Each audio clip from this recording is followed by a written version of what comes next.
શનિવારનો આજનો દિવસ કેવી રીતે ખાસ છે અને શું છે આજનું પંચાંગ? આજના દિવસનો વિશેષ મહિમા જાણીશું આશુતોષજી આચાર્ય પાસેથી।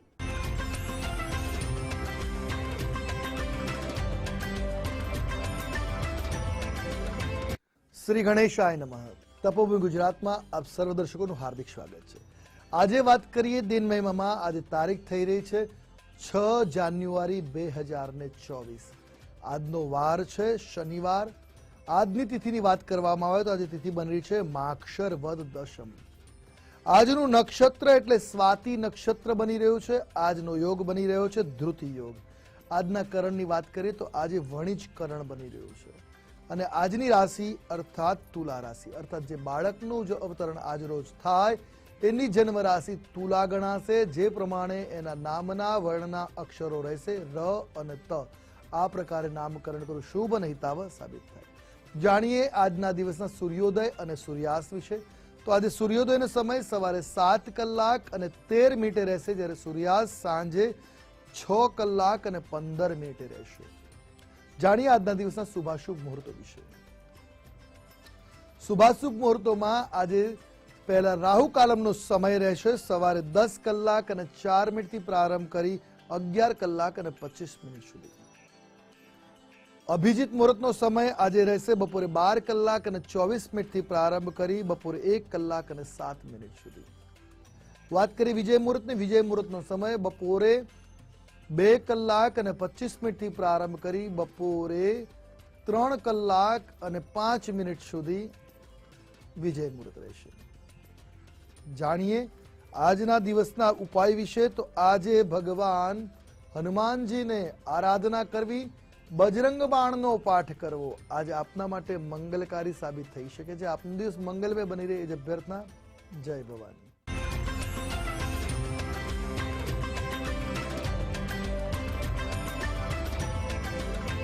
કહેવાય છે કે ગ્રહોની દશા પર નિર્ધાર છે માનવીના પ્રારબ્ધનો। તો ઊંચા પદ સુધી પહોંચવા કયા ગ્રહો છે જવાબદાર? રાજયોગ માટે આવા સવાલ તમને થતા જ હશે। કયા ગ્રહની કયા સ્થાને કેવા પ્રકારની યુતિ બને છે રાજયોગ? ત્યારે આ તમામ સવાલોનો જવાબ મેળવીએ આશુતોષજી આચાર્ય પાસેથી।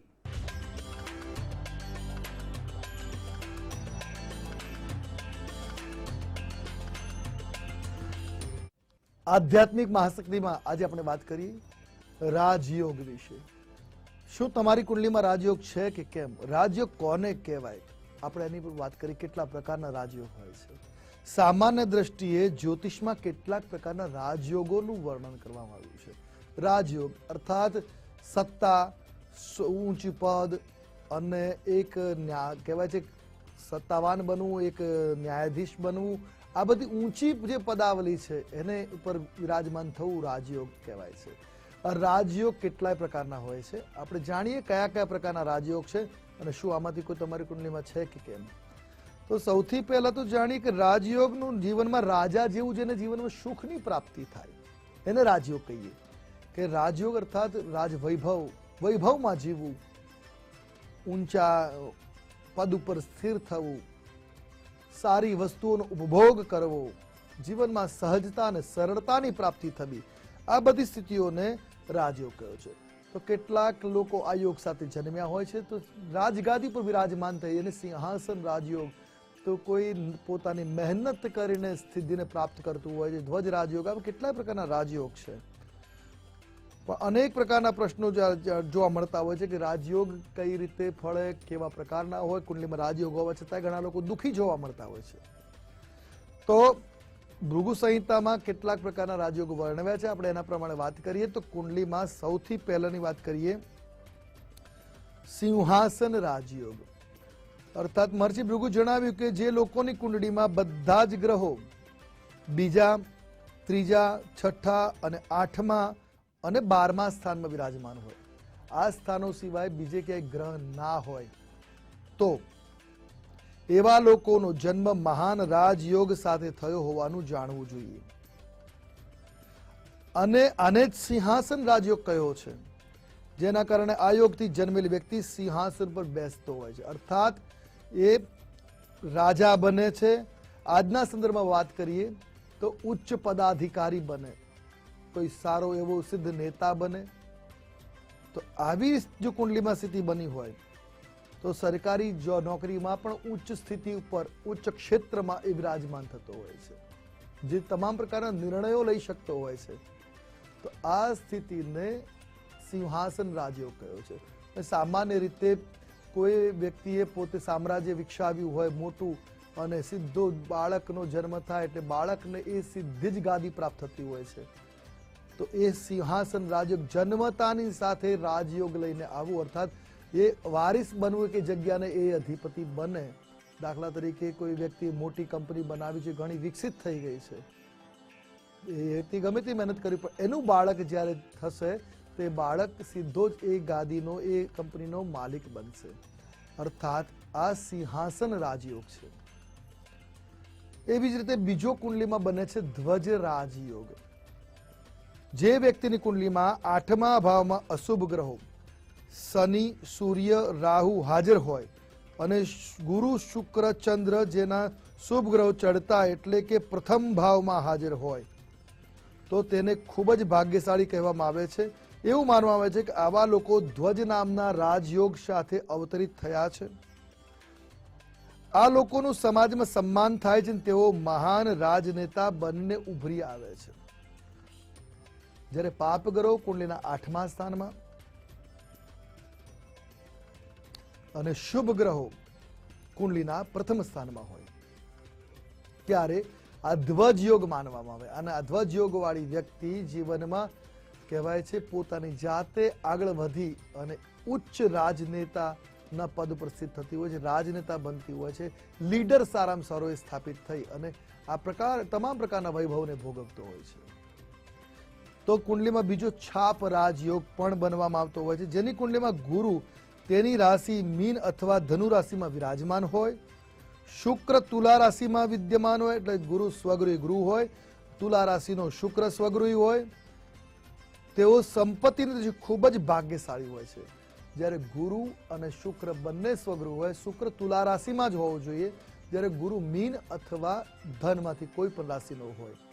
તો આવા વ્યક્તિઓ જીવનમાં ખૂબ જ ધન સંપદાની સાથે અવતરેલા હોય છે અને એ જ સ્થિતિને એને ભાગ્યશાળી માનવામાં આવે છે. ભૃગુ સંહિતા અનુસાર ગ્રહોની આ સ્થિતિને ચાપ કે છાપ રાજયોગ માનવામાં આવે છે, જેના કારણે એ વ્યક્તિ રાજાની જેમ પ્રભાવશાળી જીવન જીવતો હોય છે. તો કુંડલીમાં ચંદ્ર રાજયોગની પણ રચના થતી હોય છે. જ્યારે કુંડલીમાં ચંદ્ર 11મા ભાવમાં વિરાજમાન હોય, ગુરુ 3જા ભાવમાં વિરાજમાન હોય ત્યારે રાજયોગ રચાય છે.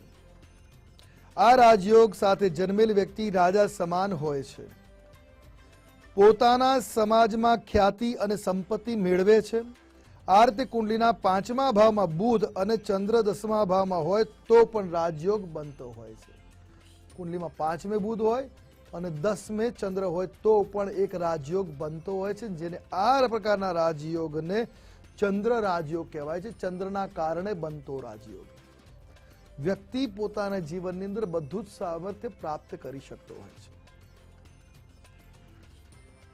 રાજયોગનું ફળ હંમેશા શુભકારી બનતું હોય છે, પણ કુંડલીના બીજા ગ્રહો પણ મહત્વના હોય છે, જે આપણે પછી વાત કરીએ.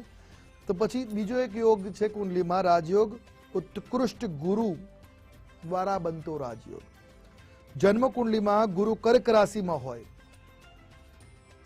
અને જો ઉન્નત ગુરુ પ્રથમ ભાવમાં હોય અથવા તો પ્રથમ ભાવ કુંડલીના પ્રથમ ભાવમાં કર્ક રાશિ હોય અને ત્યાં ગુરુ વિરાજમાન હોય તો બાકીના ગ્રહો અનુકૂળ ન હોય તો પણ વ્યક્તિ ખૂબ જ જ્ઞાની, હિંમતવાન, ધનવાન, આદરણીય બને છે. આ વ્યક્તિઓ સમાજમાં માન સન્માન મેળવી રાજા જેવું સુખ સમૃદ્ધિને ભોગવતા હોય છે.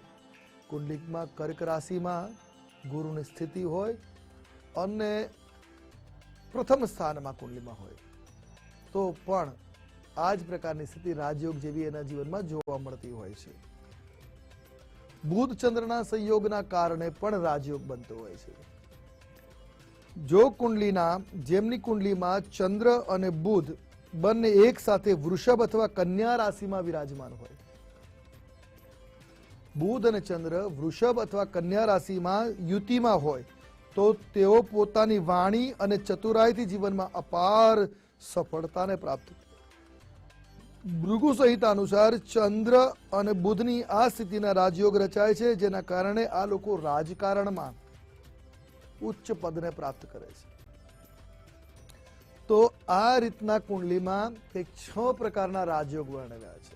આ સાથે કુંડલીમાં જો શુક્ર બુધનું સંયુક્ત હોવું પણ એક રાજયોગ જેવી સ્થિતિ આપે છે. જો શુક્ર ઉચ્ચનો હોય અને બુધની સાથે યુતિમાં હોય તો આ રાજયોગ શુક્ર બુધનો રાજયોગ ખૂબ જ ફલદાયી બને છે. આ રાજયોગ ધન ભુવનમાં કે કર્મ ભુવનમાં હોય તો વિશેષ લાભપ્રદ બનતો હોય છે. શુક્ર બુધની યુતિ પણ રાજયોગ જેવું જીવનમાં ફળ પ્રદાન કરે છે. ધન ભુવનમાં, પંચમ સ્થાનમાં, ચોથા સ્થાનમાં, ભાગ્ય ભુવનમાં કે કર્મ સ્થાન કે લાભ સ્થાનમાં આ જો યુતિ બની હોય તો જીવનમાં સુખ, સમૃદ્ધિ અને ઐશ્વર્ય અપાર ફળ પ્રાપ્ત કરાવતું હોય છે. શુક્ર બુધ એ અભિનય ક્ષેત્ર દ્વારા પણ ધન સંપદા કમાવામાં મદદરૂપ થતો હોય છે. મીડિયા દ્વારા પણ એ વ્યક્તિ સન્માનનીય લોકોની દ્રષ્ટિમાં આવતો હોય છે. તો આ રીતના રાજયોગ કુંડલીમાં બનતા હોય છે. તો કુંડલીમાં રાજયોગ હોવા છતાંય જીવન જો રાજયોગ જેવું સુખમય ન હોય તો એની પાછળના કારણ બીજા ઘણા દૂષિત યોગોના પ્રભાવ ત્યાં જોવા મળતા હોય છે. તો એ દૂષિત યોગોના પ્રભાવથી બચવા માટે અને રાજયોગના ગ્રહને મજબૂત કરવા માટે જો કુંડલીમાં આવા બતાવ્યા પ્રમાણની સ્થિતિમાં કોઈ ચંદ્રના કારણે રાજયોગ બનેલો હોય અને સ્થિતિ ન સારી થતી હોય તો આપ ચંદ્ર અને બુધનો ઉપાય કરો તો લાભ પ્રાપ્ત થાય છે.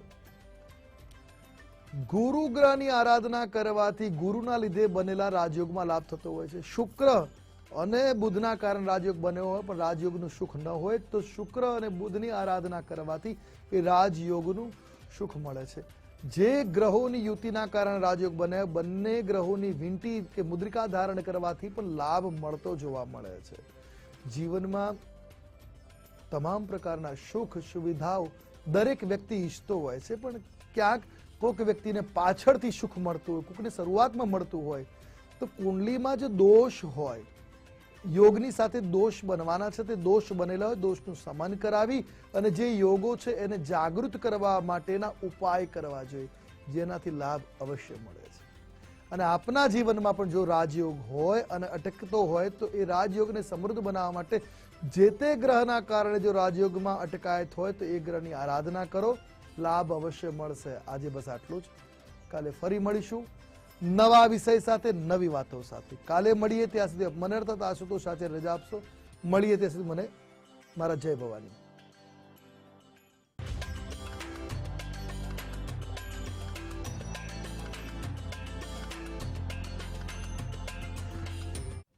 આરતીનો લાવો લઈ સાથે જ આજે આપણે કર્યા બજરંગબલી હનુમાનજીના દર્શન. કષ્ટભંજન દેવ સૌના કષ્ટ દૂર કરે એ જ પ્રાર્થના સાથે હાલ તપોભૂમિ ગુજરાતની આ યાત્રાને અહીં વિરામ આપીશું અને આવતીકાલે ફરી મળીશું. નમસ્કાર.